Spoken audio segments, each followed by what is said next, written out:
The Epic of Gilgamesh. Um, the oldest story we have written down. Just it's just amazing just for that fact. A story that was written down 4,000 years ago and was sort of repeated and probably older than that through like oral tradition and whatnot. But I don't even know how to say it. It's just 4,000 years ago someone wrote this down, and they continued writing and sharing this story for 2,000 years. And then around 2,000 years ago, we lost it. It was sort of lost to humanity until a couple hundred years ago when people dug up some clay tablets in a completely different writing system, in a completely different language that no one spoke. And they were able to translate and decipher it and bring this story back to light. And that story alone, regardless of the content of this story, just makes the Epic of Gilgamesh just incredible. It's a window into an almost alien world, but not alien at the same time. I mean, it's just as human as we are now. So that kind of strange dichotomy of people so separate from us through history and through time, but people that are very recognizable, and stories and motifs that are so recognizable. That's I think what makes the Epic of Gilgamesh amazing. Yeah, so this book, this version of the book, has about a 50-page introduction, which a lot of Penguin classics have introductions that they introduce the story, but they assume that the reader has already read the story. So I skipped ahead and read the actual content, and then went back and read the introductions for the context and whatnot after the fact. And this one also has so it has the standard version of the Epic of Gilgamesh, which so originally it was a Sumerian story. So the Sumerians were a group of people in lower Mesopotamia, but and it was like shared orally, we believe, and then written down in sort of a series of different poems and songs, sort of the tales of Gilgamesh and sort of the adventures of Gilgamesh, this king of Uruk. But then at some point, during the Babylonian period, when Babylon was ascendant in Mesopotamia, someone, and we have his name, but I don't remember it,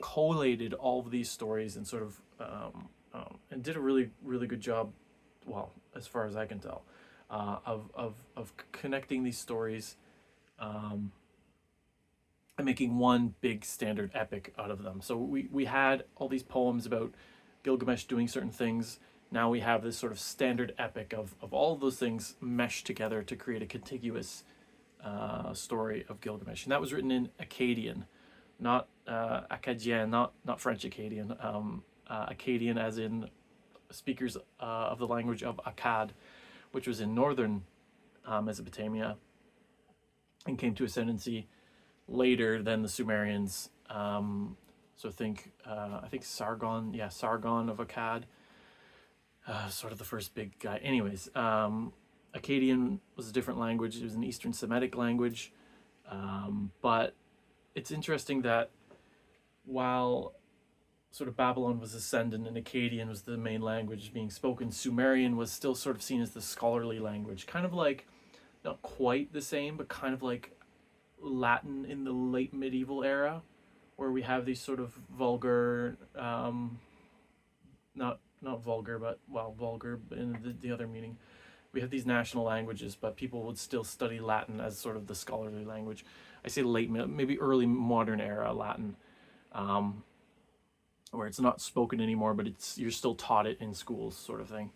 And so these scholars, these Babylonian scholars, to practice their Sumerian, would copy out on clay tablets these stories of Gilgamesh. And because they were copying them out as like part of their school curricula, which is kind of anachronistic, but we'll say that, that's how we have the Epic of Gilgamesh. That's the sort of part of the provenance of this story, which is kind of weird to think. Like, we think, I don't know what we think, but the reason it's carried down to us is because it was like the book you had to read in high school, and everyone had to read it, so part of it survived, sort of thing. But in ancient Babylon, but the story is much older than ancient Babylon. Like I said, it goes back thousands and thousands and thousands of years. It's just incredible to me that we have that. Anyways, also that sort of makes me think about issues of people calling this a masterpiece. Oh, it's a masterpiece. Is it a masterpiece just because it's old, or is the reason that it came down through history to us because it was a masterpiece? I think the main reason we have this is not because it was amazing, but because the Library of Ashurbanipal, the sort of Assyrian emperor, king, what have you, in Nineveh. Nineveh was sacked in like 650s, I think, BC. And he had this massive library where he wanted to collect every text he possibly could on clay tablets. Well, when the city was sacked and burned to the ground, no one really cared about the library, so the library got burned as well, which of course fired the clay tablets, preserving them. And 2,000 years later, people dig it up. Over 2,000 years later, people dug it up and were like, wow, look at all these clay tablets. And that's why we have this sort of thing. Just kind of a, not fluke, because obviously it's not a fluke, but the way that people wrote on stone, on clay tablets, the most preservable thing imaginable.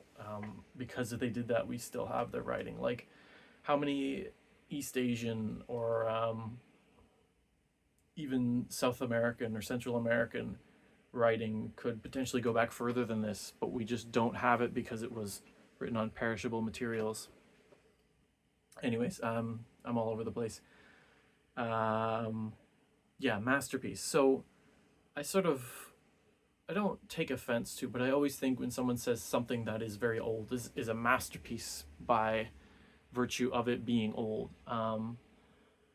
I think of like if artistic genius is sort of a 1 in a million trait, let's say, and back in the 4th millennia BC there were, I don't know what the population of the earth was, 100 million, 10 million, I don't know what it was, but if that's the case, then there would be 10 to 100 geniuses on the earth. And then you got to think, what percentage of those people at any one time had access to the tools of art?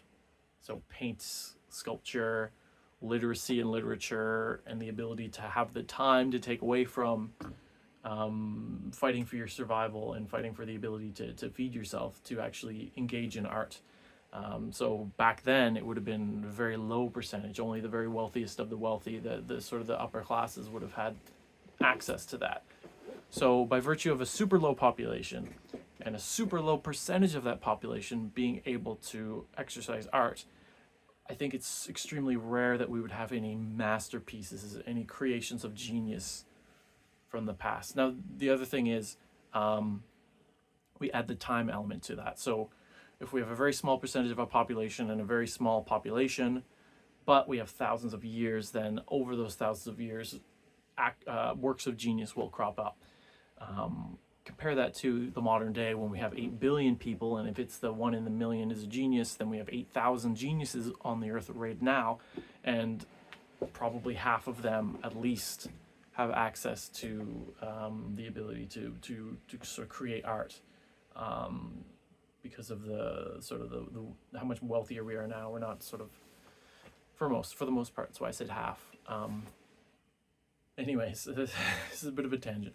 I'm just thinking that nowadays there's so much a greater chance of creative works of art and genius masterpieces being created now rather than back then. So the fact that this survives to us doesn't necessarily make it genius. Now, I'm not saying it's not. I'm not the one to make that critique.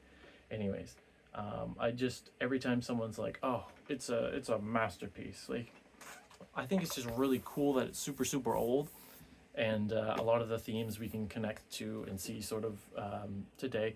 And you have to think, like, in sort of the literary canon of world literature and of stories, and like how much of the modern day story tropes and archetypes sort of trace their way back to, let's say, Homer because Homer, there's a contiguous line of descent from Homer to Euripides and the sort of the Greek playwrights and Roman writers and all the way down to the modern era in the West. There is that continuum, whereas with this, for all we know, it was lost for 2,000 years.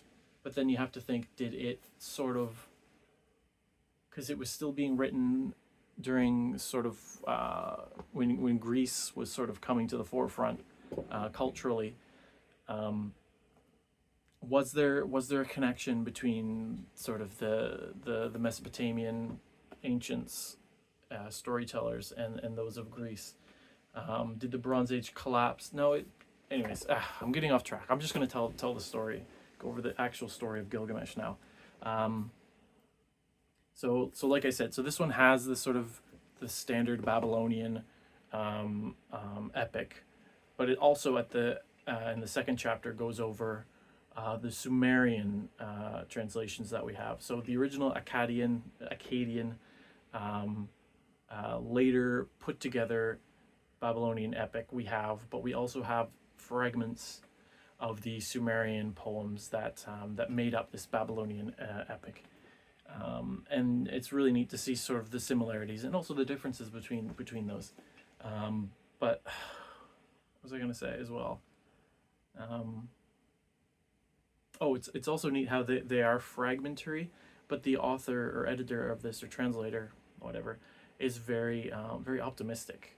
He's not like, this part is lost to time, or the next few lines are totally lost. It's always, these have yet to be discovered.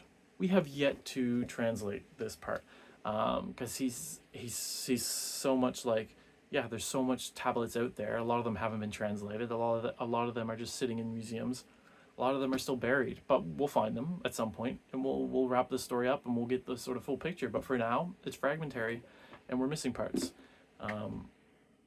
But it's still neat to read it like that. Like reading it when you get to the little ... or the missing sections, it almost feels like you're reading these literally ancient clay tablets that are like cracked and are missing portions that are broken off, and it's pretty cool to read. And it's pretty cool to say that you've read a story that people millennia ago have read. Anyway, so let's see. Just to get my brain going, how does it start? So it starts with this guy Gilgamesh. So Gilgamesh is the king of Uruk, which is a city in southern Mesopotamia, Sumerian city. He is not divine, but semi-divine. His mother is a goddess, Ninsun, and his father was a mortal priest of Ninsun, I think. Priest shacked up with his god. Anyways, and Gilgamesh is described as a tyrant. It starts out with him saying that he's sort of he's causing the city trouble in some way. It says he's keeping all the young men out in the street and the young women as well, and it's not really it's not explicitly implied what that means, but there is outside of the main epic, there's a smaller Sumerian poem where it's about this tree that Ishtar, the goddess Ishtar, plants, but becomes infested with all these evil things. So Gilgamesh goes and kills those things, and then cuts the tree down and makes a bed and like furniture for Ishtar. But then takes the rest of the wood and makes a ball and a mallet, which he then goes out in the street and just starts playing games with, like sports. So I always think of Gilgamesh as this like older, like regal figure, but he's very much like a kid or like a young adult. So he's playing with this ball and mallet, and it says in that poem that the city gets upset because he's got all the young men out playing this game, and then whenever they get hurt, all the young women have to look after them, or when they get exhausted, the young women have to look after them. So the city's like not really taking care of itself or progressing, or life in the city is pretty stagnant because everyone's just playing these games with Gilgamesh, who just like I don't know, he loves playing football, and he's just going to play football all day, and all his pals are going to play football with him. And anyway, so that's kind of maybe I'm just making assumptions, but it's kind of like so that's what Gilgamesh is doing. Anyways, so the gods are like, we gotta do something to divert Gilgamesh's crazy energy. So they create this one of the gods says, hey, you other god, create a person to distract Gilgamesh. So this other god gets some clay and creates this person Enkidu, who then grows up, or doesn't grow up, is created and lives in the wild. And Enkidu's a wild man, and he's super hairy, and he sort of drinks water with the gazelles, and he's like living with the animals. And then some people notice him, and they're like, wow, this guy's super strong, probably as strong as Gilgamesh. We should probably let Gilgamesh know. So they go let Gilgamesh know, and he sends this this prostitute out into the woods, who like tries to seduce Enkidu, and of course succeeds. And after 7 days of voracious lovemaking, Enkidu sort of becomes civilized, which is kind of a weird thing, that they're like, how can we get this wild man back into civilization? I know, let's hook him up with this prostitute for a week. But whatever. So Enkidu then is sort of civilized and clothed, and now knows how to speak, and is heading to Uruk to visit Gilgamesh. And that's when he hears about a wedding that's going to happen, and how the king Gilgamesh is going to use his what do they call it? Droit de seigneur, I think the translator uses it as. I think prima nocta is also another word that I've used it for. It's that weird thing, which I'm surprised even 4,000 years ago was a thing, but I know it was a thing in the Middle Ages as well. Maybe not as popular, an actual thing in reality, but the idea that on a wedding night, the ruler gets to sort of take the virginity of the bride before she goes with her bridegroom for their wedding night, which is a really weird thing. You know, like, I guess, I mean, it makes sense that people who are total rulers would want that, because people are, I mean, I have to say it makes sense.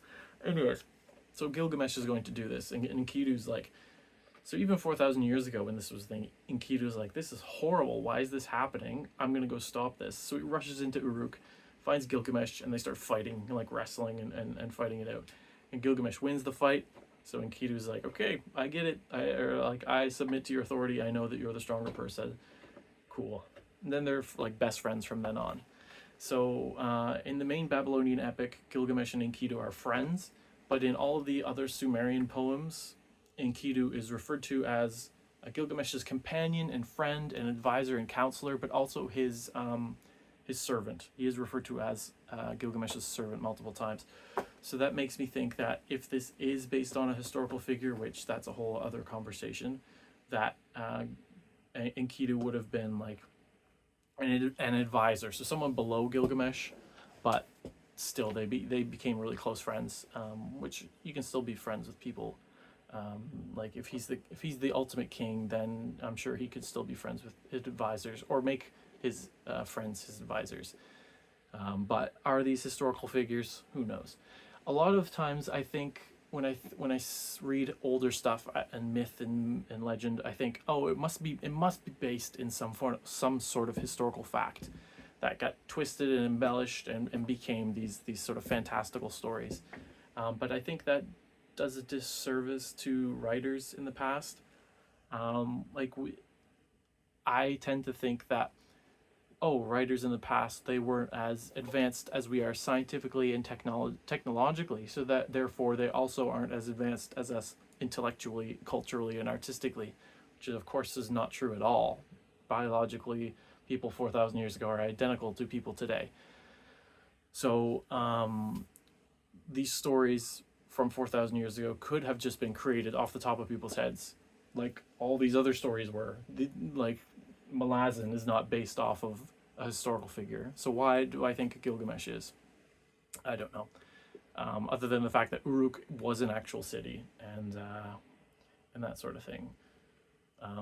So maybe Gilgamesh was an actual person. Maybe Enkidu was an actual person. Maybe all the gods as well were actual people who just were either so great or did so many great deeds that they became venerated to the point where they achieved godhood through storytellers and bards.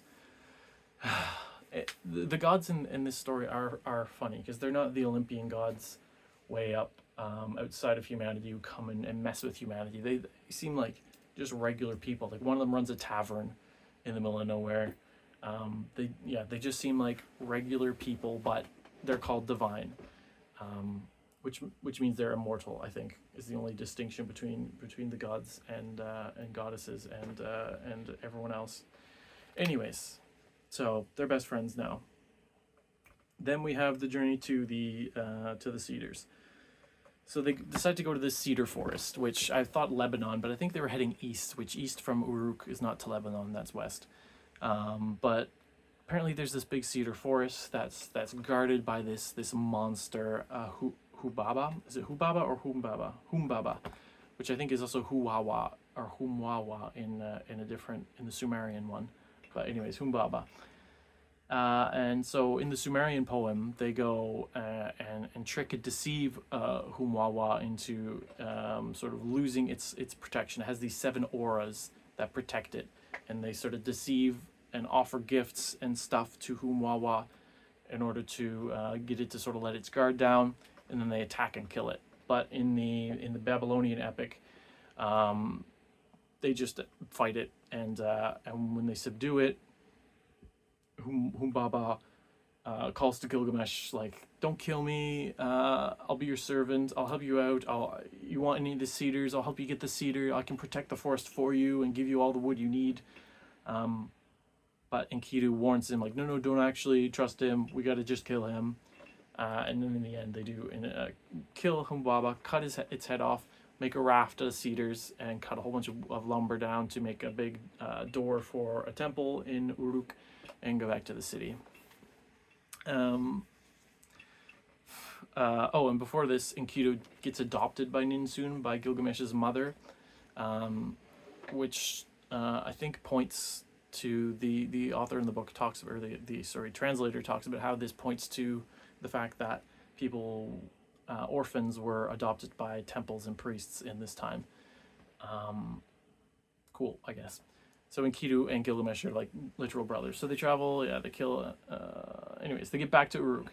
And then we sort of have another story. Like I said, this is contiguous, but it's kind of clearly different stories. So we had the cedar wood story, we had the creation of Enkidu story. Now we have Ishtar and the Bull of Heaven, or Celestial Bull, as I like to call him.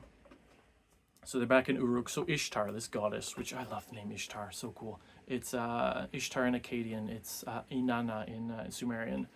But Ishtar tries to seduce Gilgamesh. So she's like, hey Gilgamesh, we should totally get married. Like, you should be my husband. Like, let's do this. And then Gilgamesh is like, what? No. And then lists off all of her previous lovers and like all the horrible things that happened to them. And he's like, why would I do this? No, I'm never gonna. Which is kind of strange. Like, I'm not sure what the feminist perspective on this would be, but it's very much like woman desires man and needs man, and man's like, I don't need woman. But anyways, so then Ishtar is like so distraught, so she goes to her father, who's another god, and she's just like wailing and screaming and crying, like, Gilgamesh rejected me, wah wah wah. And he's like, what? Okay, what do you want? She's like, give me the Bull of Heaven, and then I'll use it to kill Gilgamesh because he rejected me. And her father's like, no, what? No. So then she cries a whole bunch more and screams, and she's like, oh, you give me a headache, fine, okay, take the Bull of Heaven and go kill your dejected love. Rejected. Anyways, so she does. So she takes the Bull of Heaven, which is like the constellation Taurus, which I didn't realize, I guess constellations, Babylonian astrology was like a really big thing, so that makes sense that we have sort of the same. It wasn't Taurus Greek? The Greeks must have got it from Babylon. Anyways, so the bull is like rampaging around Uruk and like smashing things up, and I think it's in the Sumerian poem, not in the Babylonian one, where one of Gilgamesh's servants comes to him and he's having this raucous party. He's loads of drinking and singing and dancing, and the servant comes. I think the servant stumbles outside and vomits like from alcohol, and then notices this bull terrorizing the countryside and like drinking the river clean and eating the land completely barren. So he rushes back in. He's like, Gilgamesh, what are you gonna do? There's this bull out there. And Gilgamesh is like, I don't care. I'm having a party. And then once the party's done, Gilgamesh is like, all right, let's kill this bull. But I think in the Babylonian one, those extra facts or extra details aren't there. So they just fight and kill the bull, basically. Enkidu and Gilgamesh take it out, this bull of heaven.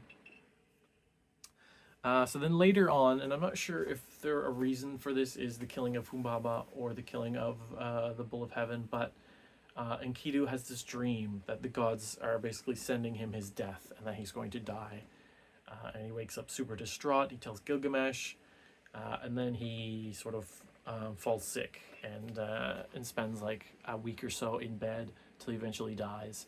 And Gilgamesh like laments, like he's a warrior and he's not dying in battle, he's dying in his bed of an illness, how horrible this is. And he sort of has this big statue for Enkidu built in this huge funeral.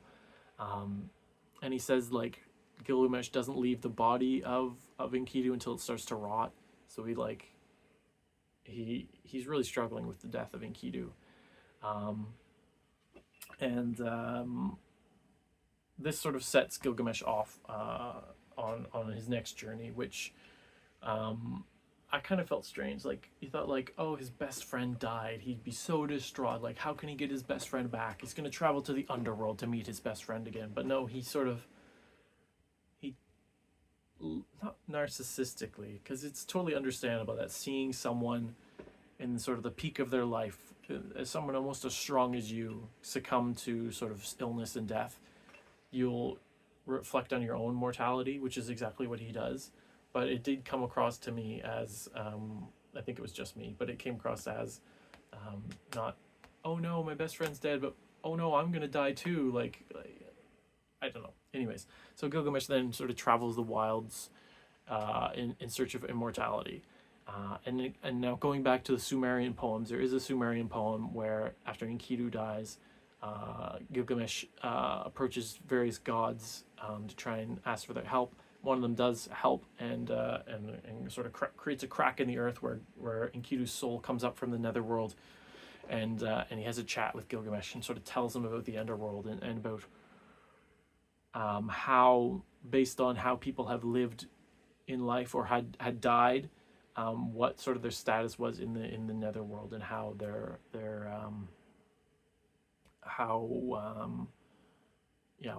what is sort of a good death and what is a good life, and how that will relate to the afterlife. But anyways, in the Babylonian epic, he goes off in search of Utanapishti. Yeah. So Utanapishti is this guy who survived the deluge. So the deluge is mentioned a few times. It's the flood, the flood, right? And Utanapishti is the guy who survived it, the guy who built an ark and put a whole bunch of animals and craftsmen and people on it, and managed to survive the deluge. Capital D deluge, which is the flood, capital F flood. They just in this translation use the word deluge. So Utanapishti, in the Sumerian version, he's got a different name that starts with a Z. And of course in the Hebrew version, he is Noah. So the flood story is explained, and it's very similar to the Genesis account. Basically there was this god, he's just fed up with humans. There's so many humans. He sends diseases, he sends wars, they kill each other off, and then they just keep breeding back, and they're giving him a headache. There's so many humans around. Okay, well, I'm just gonna flood the whole place. Then one of the other gods is like, okay, I'm gonna tell this Utanapishti guy, hey, there's a flood coming, build this giant boat so you can escape it. So that's what Utanapishti does, and he's told that if anyone asks, like, what are you doing, just tell them, hey, I'm going to use this boat to travel to the underworld to visit this god, the one who warned him, who is like the not underworld, but sort of the below the ocean is this god's domain. Anyway, so he builds the ark.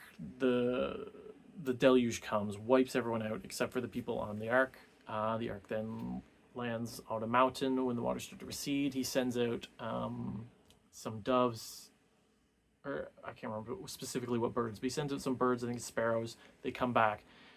He sends out a raven, it does not come back, and then he sends out a dove and it comes back with an olive branch or something, or maybe I'm totally conflating it with the Genesis story, but in both of them he is sending birds out. And then he sort of has a big sacrifice to the gods to say, like, I survived, sweet. And all the gods who rely on humanity to sort of feed them. That's sort of this whole thing, was that the gods lived and existed, but they were sort of sick of toiling the earth for their food and whatnot. So they created humans to do that work for them. And when humans sacrifice to the gods, they're feeding the gods, which sort of could have been like in this case, if the gods had been in like reality, were just normal people that sort of got sick of working so hard and so enslaved others to do the work for them and then became venerated as gods. Maybe that's an origin story. Anyways, so Udinapishti, after the deluge, sacrifices to the gods, and all the gods like smell the savory food and they all rush down and they're like, well, thank goodness this guy survived, because if all the humans were dead we wouldn't be able to eat. So they're like, how can we thank this guy? So they end up giving him eternal life. Udinapishti and his wife, they gave him eternal life. So he's now immortal. Anyway, so that's what Gilgamesh is doing, going out to find this guy. And the journey, he goes through a mountain. There's these scorpion men guarding a pass. He kills them.